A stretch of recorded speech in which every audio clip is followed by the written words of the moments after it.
Hi everyone. Do you consider yourself a tabletop role-play gamer? Do you struggle to find single-player games? If so, do I have a treat for you? Today, we're going to take a look at The Wretched by Chris Bissette.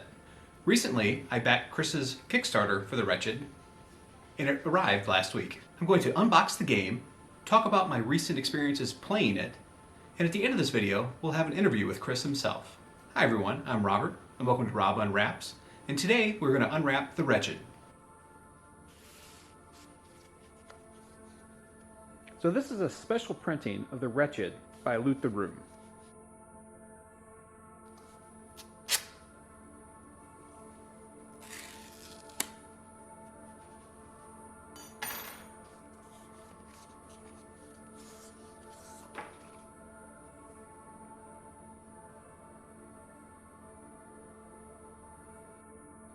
One of the nice touches that you can immediately notice is the foil stamping that there is on the cover.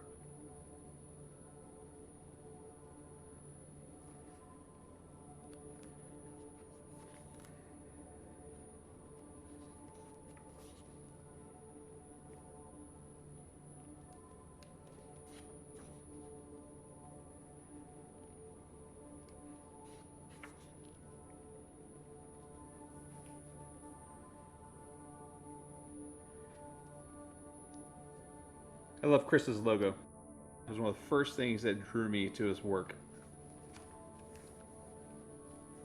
In The Wretched, you take on the role as the last surviving engineer of a long-haul intergalactic freighter. Something has killed your crew, and you jettisoned it out of one of the working airlocks. This game focuses on psychological horror and doesn't always have the best outcomes. More often than not, you won't necessarily win, but the joy in this game isn't in winning. It really is in playing. In order to play, you'll need a block stacking tower, aka Jenga, a deck of cards, and 10 tokens, as well as the rulebook. You'll also want something to log your journey. I chose Twitter. Each day consists of 2 phases. In the first phase, you'll roll a 6-sided die and draw the corresponding number of cards. You'll then look in the book and read the prompt associated with the card you drew. Some cards have special actions that take place like drawing a block from the tower. If you don't have a readily available set of Jenga, the community has also come up with a set of tools to work around this. One tool simulates you rolling 100d6 and removing all the dice with the number 1. If the block tower falls, or you run out of dice, that represents your ship falling to pieces and it's no longer capable of sustaining life. That's it, you're dead. The second phase has you ruminate on the events of the day and journalizing what you think happened. In my playthrough, the character was convinced that the alien was right outside the ship, waiting for him. But over the course of the game, I started to feel that I was the alien. And the reality was, I had a mental break and killed my crew. You can read it in its entirety on my Twitter. You can also find out more about The Wretched on loottheroom.uk, and I'll provide a link to the comments section below. Now let's talk to Chris. Hey, Chris, thanks for joining. I really appreciate it. I received The Wretched last week. And can you go ahead and kind of tell us a little bit about the thought process that went into designing The Wretched? Yeah, thanks for having me as well. I really enjoy talking to people about this stuff, so thanks for having me on. The Wretched was written like right at the beginning of like COVID lockdowns, when I was still going into work, and I was super stressed and feeling super trapped, and I ended up writing a game all about feeling stressed and trapped. My initial pitch for it was I'd been on a big John Carpenter binge, and I've been watching like The Thing and Prince of the Apocalypse and like Escape from LA and stuff like that. And I wanted to write a game that felt to play the way a John Carpenter soundtrack sounds, and I didn't know what that meant. And I just sat down and started messing about with stuff, and The Wretched just kind of fell out of me. I definitely very much picked up undertones of The Thing as well as Aliens. Yeah, So, Aliens because of the setting, but The Thing due to the psychological horror that was involved with yeah. it. I I almost set out to write a game that was like a game version of The Thing. I almost set out to write a game that was like a game version of The Thing, and I don't remember the thought process how I ended up setting it on a ship. Um, like it was nearly not a year ago, but like 8 months ago, and I can't really remember at this point. But I don't remember the transition from it being a game based on The Thing to being a game based on Alien. But I think I'm quite glad I made that transition because the Alien theme really resonated with people. It might have been when I got the title actually, because I was listening to a ton of Nine Inch Nails as well, and they have a song called "The Wretched," and that's where I got the title from. And I think once I settled on that title, I thought, "Oh, that's a spaceship." I think this could also, the system could be, you could place this in a lot of different areas. I think like the Abyss, right? Only not, hey, we meet these great, wonderful aliens that are underwater. We meet these psychotic things that want to destroy us that have been there all along, and now we found them and we're fucked. Yeah, that's one thing that's been really cool about when we did the jam and everyone started writing games based on it. Seeing how well it adapts to other settings and other genres was really nice to see. I didn't expect that. I didn't write the system thinking, oh, other people will make games based on this. I just wanted to write one game, you know. But it turns out that it actually works quite well for genre emulation, which is really nice. So can you dig a little deeper on that? Could you tell us about the fact that you didn't just make a game, but it sounds like you actually made a system of rules that other people can build their game on top of? So I mean, I just made a game and put it out, and then Matt Sanders from Seal Library, who I've worked with a lot in the past, he's a good friend. He messaged me saying, like, I've had this game in the works about being the last librarian in a library that's under siege, and I think the Wretched system that you've built, um, I think that would be perfect for it. Do you mind if I write a game based on the Wretched? And I was like, no, of course not. Go for it. And then in the process of writing the Seal Library, he started making notes for himself about how the system works and breaking it down so he could understand it and like see which bits of the system he could tweak for his game. And in the process of doing that, he wrote the Wretched and Alone SRD, the system reference document for it. And then we were just like, well, you should put that out and we should invite other people to write games because why not? And it turned out there was a lot of demand from people to want to write those games. So um, that's really what helped the Wretched kind of take off in the way it did, is that so many people latched onto that system and thought, yeah, I'm going to write my own game using it, which was great. I really enjoy it, and I think the system's great. Something that really attracted me to it was the novel use of the tower block system. You know, a non-branded way of saying Jenga. So while it's super cool in theory, it's not always very practical. However, someone from your community came up with the idea of using 100 D6s, and then another person in the community actually wrote a script for that online. So what are your thoughts on that and how the community is engaged with even finding ways to, kind of tweak the rules of your systems? I have a lot of thoughts on that. I love that people have tweaked it and played with it. And like when I did my Discovery of Witches as a Wretched and Alone game that I wrote as like a Kickstarter bonus when I did the Wretched, and that doesn't use the Jenga tower, that uses different coloured beads in a bag. Because I just wrote a Jenga game because I've been playing a lot of Dread, and I had Jenga sitting on my desk, and I thought, yeah, I'll write a game that uses it, and I didn't think about it too much. And then lockdowns happened, and suddenly people were playing a lot online, and people wanted ways to play the game online, and you can't really play Jenga online. And people raised the very valid point that some people just aren't capable of pulling blocks from a Jenga tower for whatever reason. You know, people have manual dexterity issues, and it's not really right to write a game that explicitly excludes people. So I'm really grateful that the community came up with all these different ways of emulating that rising tension. Some of them work better than others. Not everyone's got 100 dice to hand. Not everyone wants to sit and use a script. And I think there's something really visceral about seeing the tower swaying and like not knowing if it's going to fall that is very hard to replicate with dice.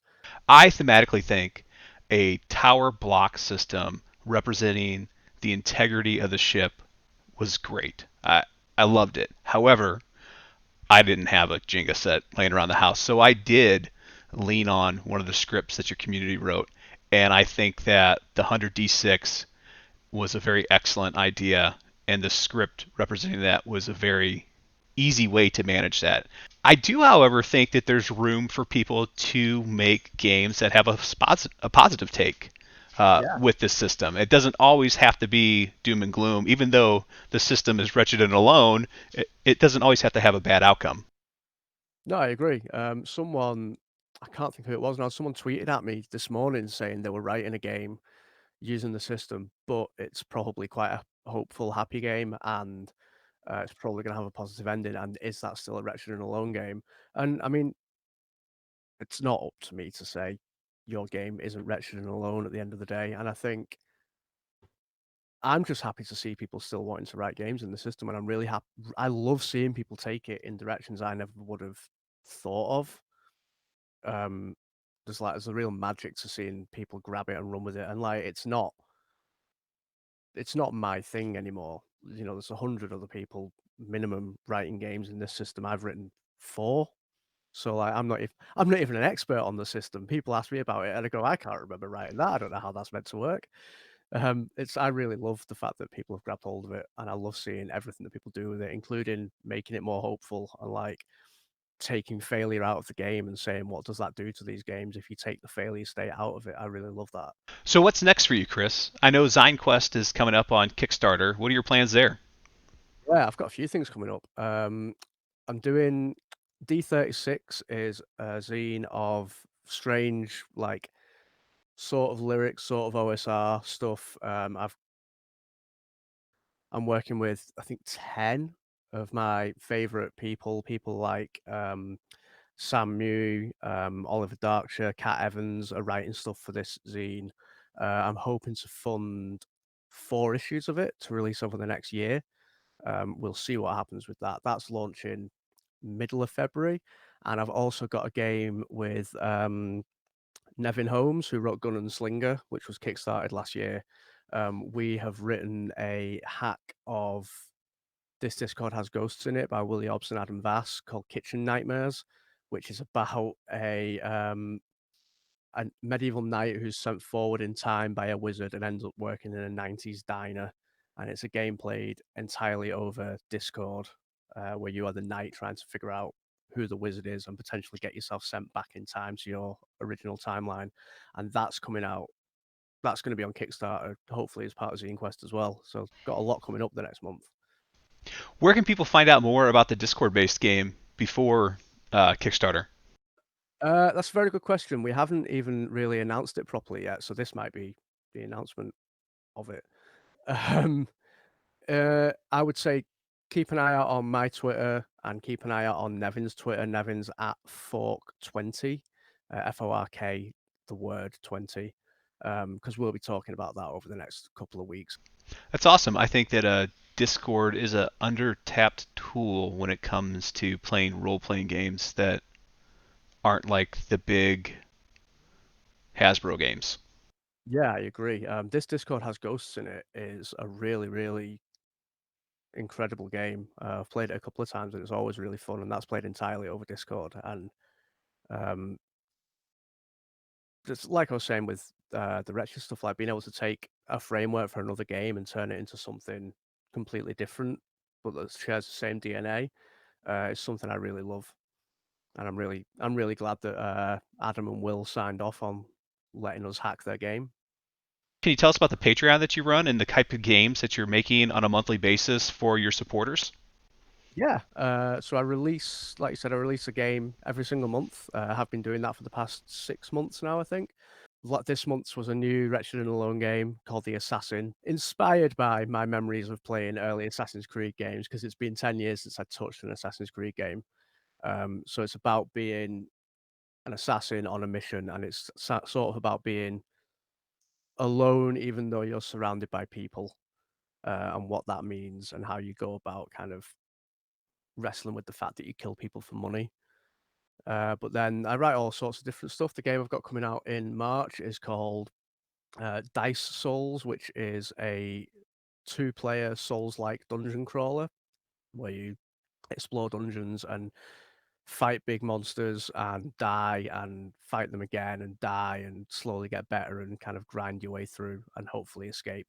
Trying to emulate like Souls-like or roguelike video games in a tabletop system. Hopefully that'll be a lot of fun.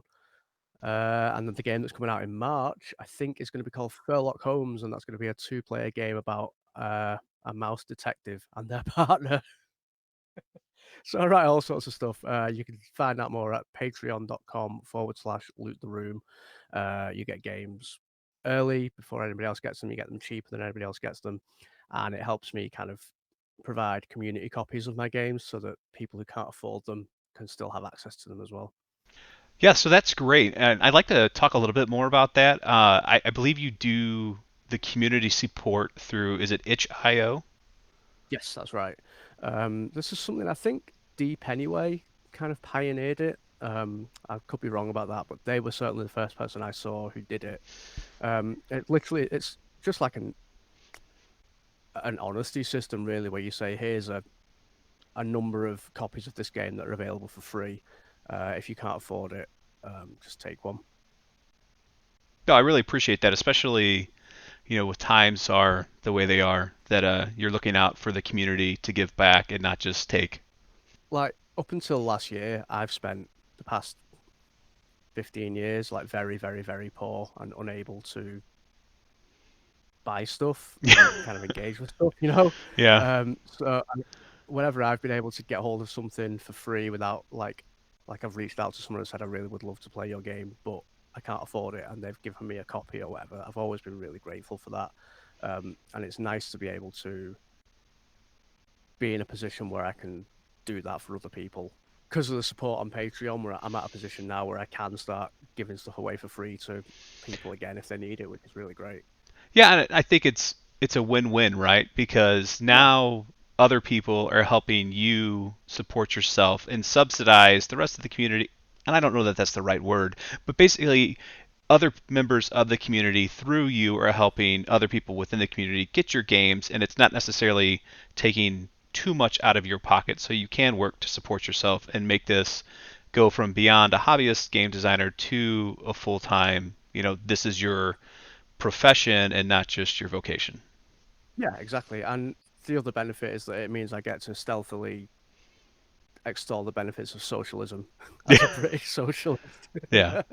Well, I don't know how well that'd fly in America, but see, it's not all Yeah, bad, people. It's not all terrible. yeah. But I just like to show this out. I was one of the original 25, I guess, that bought Nice. your first copy of the Wretched when you put it in print, and then I enjoyed it, and I did back the Kickstarter version, and this is that. And sorry for the reflection, but it's the shiny foil Yeah. embossing I've that they just got the new version. did on the cover. And I really love the astronaut on this one, but I really like the ship on the first one too. So it's a toss up Yeah. I love on. that first cover. Sorry, go on. No, it's a toss up on which one's my favorite. And I do have Go Alone, The ship is on the back of the the new one. Kickstarter one as well, because I really like it as well. Yeah. The new ones have just come in. There's no foil on the new ones, but I think it does still look pretty good. It looks good, and I think that people that were supporting you back in the early days will be like, hey, look, I got the foil copy, Yeah, and then I've got Under the Floorboards also. So amazing. I'm looking forward to filling up the rest of this box with the different games that you come out with on Patreon. I am one of your top tier supporters, so I'm looking forward to getting my print copy of Assassins. I've been following you. I've noticed that it's just recently completed, and hopefully one day this box will be full of Chris Bissette and Loot the Room games. Oh, thanks so much. Well, that about does it for this video. I know it was a little bit different than typical ones. I hope you enjoyed it. I'll have links down in the description below to a lot of the different creators that Chris mentioned within this video, as well as to Chris's different projects that he has coming up. As always, remember that if you enjoyed this video or found value, make sure you hit that like button, and if you haven't already, why don't you go ahead and consider subscribing. Thanks, and see you next time. Obviously, Yeah. Aliens more so because of the setting, but The Thing more so because of the site. This is the great thing about not being live, is because now my dog's going apeshit crazy because my kids just got home. But I can edit that. And